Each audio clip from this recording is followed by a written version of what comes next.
Hello, I'm Todd. And I'm Dan. And we are the Wombats. And you're watching the AU Review. I have to imagine you're constantly inspired by the music you grew up with. Yeah. Yeah. Yeah, of course. I mean, you can't help but like hark back to some of those the things that made you want to do music in the first place. It was Green Day Dookie. It was Offspring Smash. That was a big one. Weezer Blue Album. Foo Fighters Color and the Shape. I feel like we grew up on the exact same sort of music. Maybe there was a bit more Sublime for me in there as well. Right, yeah.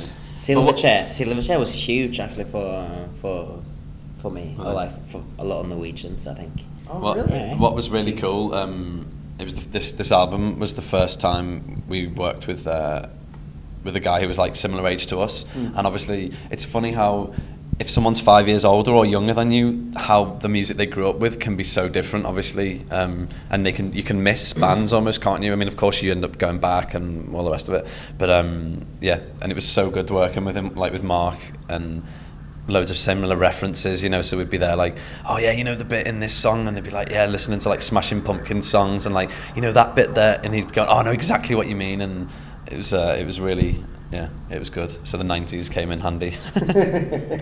It always comes in handy. Yeah. It always comes in handy.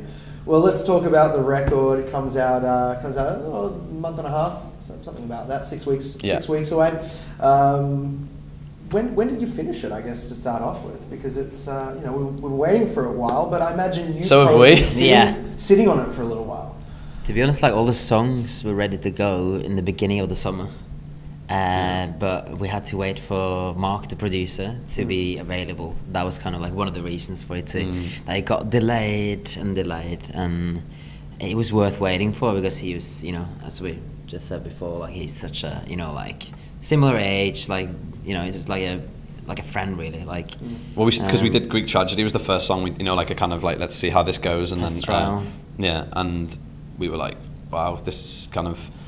He just took because we already kind of had recorded it and stuff, and he just like bumped it up and like same wavelength and everything. We were like, okay, but he's like, we had to do it in sort of, we did a week here, 2 weeks there, and so we recorded between June, July and December in little, you know, pockets here and there, and then the mixing took quite a while because Manny Marroquin, who mixed it, was like really busy with loads of other things, so we didn't get the final mixes and masters was the 2nd of February.